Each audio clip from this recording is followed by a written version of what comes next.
ఇతర దేశాలపై గల్లెత్తినప్పుడు, ఇతర దేశాలను ఆక్రమించుకున్నప్పుడు అక్కడి సంస్కృతుల్ని ధ్వంసం చేసేటువంటి ఆనవాయితనాలు ఉండే. ఈ దేశంలో పురాతనమైన ప్రపంచమే గర్వించేటువంటి సాంప్రదాయాలు కలిగిన దేశంలో ఆనాటి ఆ చక్రవర్తులు అయోధ్యలో ఉన్నటువంటి ఆ సంస్కృతిని, ఆ విశ్వాసాన్ని విధ్వంసం చేసే దాంట్లో దాన్ని విధ్వంసం చేసినప్పుడు 500 సంవత్సరాలుగా కొన్ని వేల మంది భారతమాత ముద్దు బిడ్డలు ఇక్కడ అయోధ్య నగరంలో అయోధ్య ఆలయ నిర్మాణం కావాలని చెప్పి పోరాటాలు చేసింది, త్యాగాలు చేసింది. ఆనాడు భారతీయ జనతా పార్టీ ఎల్కే అద్వానీ గారి నాయకత్వంలో కొన్ని వేల కిలోమీటర్లు రథయాత్ర నిర్వహించి భారతీయ జనతా పార్టీ అధికారంకి వస్తే అయోధ్యలో రామ మందిరం కట్టి తీర్థమని చెప్పి శపథం చేసింది.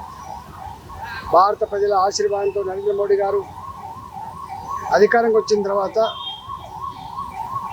సర్వోన్నత న్యాయస్థానం సుప్రీంకోర్టు ఇది న్యాయమైంది, ధర్మమైంది, ఇక్కడ రామ మందిరం కట్టి తీరవలసింది అని చెప్పి తీర్పుకోవడమే కాకుండా మోడీ గారు అన్ని మతాల వాళ్ళని కూడా సబ్కా సాత్, సబ్కా వికాస్, సబ్కా విశ్వాస్ అనే సిద్ధాంతాన్ని ఆచరించి అన్ని మతాల పెద్దల్ని కూడా ఒప్పించి మెప్పించి ఆలయ నిర్మాణానికి పూనుకొని ప్రజల భాగస్వామ్యంతో, ప్రజల ఇచ్చిన కాంట్రిబ్యూషన్తో పెద్ద గొప్ప ఆలయాన్ని నిర్మించి వాళ్ళ జాతికి అంకితం చేయడం జరిగింది.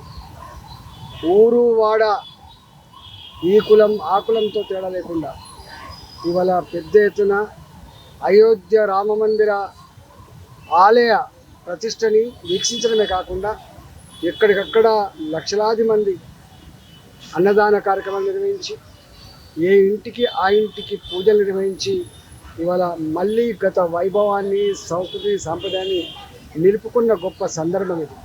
ఈ సందర్భంలో ప్రజలకి శుభాకాంక్షలు తెలియజేస్తూ ప్రజల ఆకాంక్షలు నెరవేర్చినటువంటి నరేంద్ర మోడీ గారికి మా పక్షాన కృతజ్ఞతలు తెలియజేస్తాం.